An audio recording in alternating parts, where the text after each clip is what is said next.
right, so I'm here with World Series champion Will Klein. Not just World Series champion, but World Series hero, forever in Dodgers lore after that Game 3 performance. Will, man, how you doing? I'm good, man. How are you doing? Awesome, man. I just wanted to kind of, what's the last 10 days been like for you? From Game 3 through the World Series championship, the parade, this meet and greet today. What's kind of life been like for you those last 10 days? I mean, it's been a complete 180 from where I was, 2 weeks ago, just sitting at home in Arizona, and then, getting on the roster, and then everything that happened with Game 3 and on, where like my life's just completely flipped around. And it's been so great having the support from everyone in Los Angeles, and getting to be able to bring them home a World Series has just been unbelievable. So speaking of Game 3, kind of take me back to that moment, right? The game goes into extra innings, kind of where you're at, in the bullpen, kind of knowing, okay, when you're finally going to come in and kind of what was expected. Like, hey, you're going to go out there, like, you're in there for the remainder of this game. Kind of what was told to you as you went in? Yeah, I mean, we were all just like waiting to hear our names called. I had thrown in Game 1. And I kind of got like my feet wet, and so I was nervous then, but it kind of like helped me calm down a little bit. But then as the game goes on and like it just keeps going and going, you're like get more anxious like watching your team than you are like worried about pitching. And so we just like guys kept going out there, and then Henriquez went out there, and I was like, well, I'm the last one left. Like, if we don't win here, I gotta finish this thing. And so, I heard my name, or I guess I just assumed I was going in, but I heard my name for that next inning, and I was like, okay, like if we don't, walk it off here, I kind of got to lock it in. And we had some traffic, so I was like, all right, like maybe we do it. But we got that third out, and I just kind of went out there, and I was like, all right, like I got to finish this thing. Like I'm not going to let us lose. And so each time I came back in and went back out between innings, it was the same thing, like keep going, and so that's all I was thinking about. Just keep going, and don't let the team down, and we're not gonna lose this game.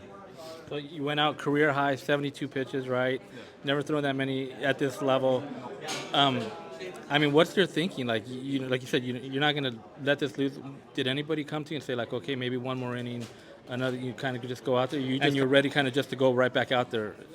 Yeah, I think either after the second or third inning, like McGinnis, our assistant pitching coach, came and like asked, how many I was good for, and I just told him as many as you guys need. Like I knew I was the last one. I was not going to make any of our starters try to do what Yoshi almost did, and then eventually did do in Game 7, obviously. But no, I was just going to try to keep everyone healthy and not have to go in there. And I just wanted to keep going. And so every time I came back in, that's all they kept saying, keep going. And so when I was out there, I knew I was the last one. And like even if you start to feel tired, you just got to find like that extra gear. And we were 17, 18 innings in, and everyone's tired. And so it's kind of like who is stronger, mentally, and just kind of finding that will to win.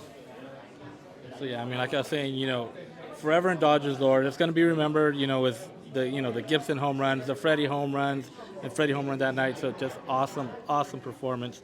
I want to go back a little bit to earlier this season when you were let go by the Mariners and you ended up getting traded to the Dodgers. Kind of, what were your first thoughts when like, hey, they told you, hey, you just got traded to the Dodgers? Kind of, what were your thoughts? I mean, first of all, super depressed after getting DFA'd. Obviously, because I had been like trending better. It wasn't a great start to the year for me, and I like figured something out and it was going well. And I, woke up to a phone call at 9 a.m. on a Saturday. It's like, oh, like maybe something happened and I'm going up. And then I answer and it's like, hey, we're gonna DFA you. And I'm like, oh, well, that's not it. And so, you just get really down. And then, like later that night, I get a phone call from the Dodgers saying, hey, we're trading for you. I'm like, well, this is significantly better than anything I've gone through so far. And to just like feel wanted by a team of that caliber, like really, it's still some confidence, and obviously they know what they're doing. And so just that was like a complete 180 in the matter of like 12 hours. And so I couldn't have been more excited to come here. And then obviously like everything that's happened since has been unbelievable. And what was that kind of like that initial conversation when you arrived? Like, did they tell you kind of what they were expecting of you, kind of what they wanted you to do, now being with the Dodgers?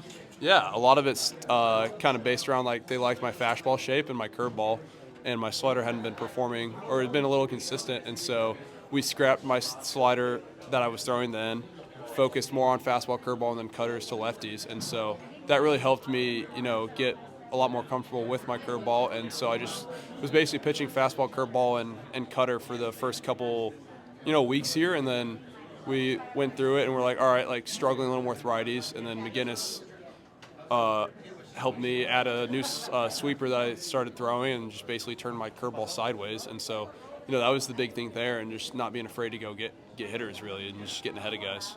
And we hear this a lot with the Dodgers, right? Guys come over, kind of just changes their game. Guys like Evan Phillips, come over, different just relievers. Like, what is it that just the Dodgers have kind of some type of magic touch, right, to kind of fix guys and get them to their full potential? Yeah, magic touch, or just the philosophy, and just Pryor and McGinnis and Bard are just wizards. I never thought I could throw a sweeper, and then they're like, all right, well, if you just turn your curveball sideways and you can like kind of seam shift it into a sweeper. And so I threw a couple, and I was like, oh my god, I can throw a 90-mile-per-hour sweeper now. Like, that's sick. And so just like having that, and then just the confidence they have in you instills confidence in yourself, and you see it in other guys. Then you kind of get into that with yourself, and just believe in yourself, in the mantra of just like getting that first guy and getting ahead. And you kind of like see it in practice, and then you do it in game, and then you kind of it builds and builds and builds, and just kind of the attitude and culture we have with the pitching staff just really helps that.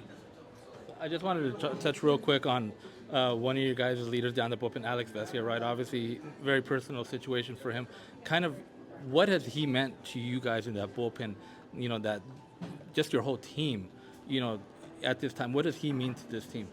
I mean, he means everything. Obviously, you kind of see it with how it affected everybody, and just, being able to get that done for him means a lot with what they're going through there. And he was obviously one of the leaders and stuff in the bullpen, and just so losing him for that series was tough. But I'm just glad he got to see that, and we got to do that for him. And we miss him, and obviously he hopefully he sees kind of what we did for him. Awesome. So last one.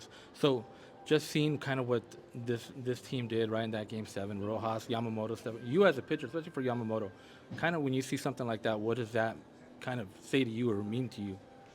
That Yamamoto is the most insane pitcher I've ever seen in my life, and you can't count us out ever. Down 3-2 going back to Toronto, and none of us were ever like, oh, like this is over. We're like, all we got to do is win one game, and then we won one game, and all we got to do is win another one. And even when we were down 4-2, it's like you just know something's going to happen. And then Muncy hit that home run, and we're like, all right, like we've got this. It was, you're a little scared there for a second, and then Miggy hits that, and we're like, oh my god.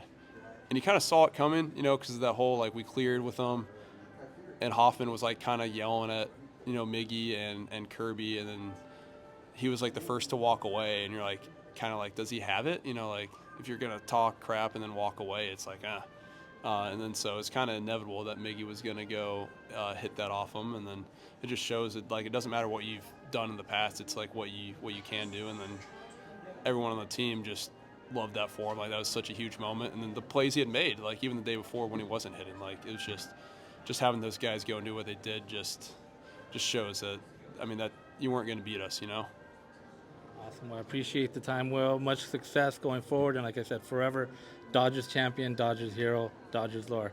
Appreciate it. Thank you.